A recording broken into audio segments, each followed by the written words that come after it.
Hello everyone, ഇപ്പോൾ സ്കൂളൊക്കെ അടച്ചിരിക്കല്ലേ, പോരാത്തതിന് നല്ല ചൂടും. അപ്പം അനിയത്തിമാർ പറയായിരുന്നു നമുക്കൊരു പോപ്സിക്കിൾ വാങ്ങിയാലോ. അപ്പം ഞാൻ പറഞ്ഞു വേണ്ട, കാരണം ഇത് ഏറ്റവും കൂടുതൽ കഴിക്കാൻ പോകുന്നത് റുവാബി ആയിരിക്കും. അപ്പം ഞാൻ തന്നെ ഒരെണ്ണം ഉണ്ടാക്കി കൊടുക്കാമെന്ന് വിചാരിച്ചു. അതിന് വേണ്ടി ഇതാ കുറച്ച് ബനാനയും മിൽക്കും കുറച്ച് നട്ട്സും കുറച്ച് ഹണിയും കൂടെ ചേർത്ത് ഒരു ബ്ലെൻഡറിൽ ഇട്ട് കൊടുത്ത് നന്നായിട്ടൊന്ന് ബ്ലെൻഡ് ചെയ്തെടുത്തു. ഇതിനിടയിൽ ഓരോ നട്ട്സൊക്കെ ഒരാളിങ്ങനെ പെറുക്കി പെറുക്കി കഴിച്ചുകൊണ്ടിരിക്കുന്നുണ്ട്.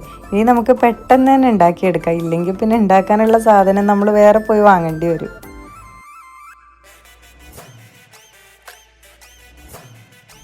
എല്ലാം കൂടെ നല്ലപോലെ ഒന്ന് ബ്ലെൻഡ് ചെയ്ത് എടുക്കാം. നട്ട്സൊക്കെ ഞാൻ സോക്ക് ചെയ്തിട്ടില്ല കേട്ടോ, ഇടയിലൊന്ന് കടിക്കാൻ വേണ്ടിയിട്ട് ഇങ്ങനെ തന്നെ ഇട്ടേക്കാണ് ചെയ്തിട്ടുള്ളത്.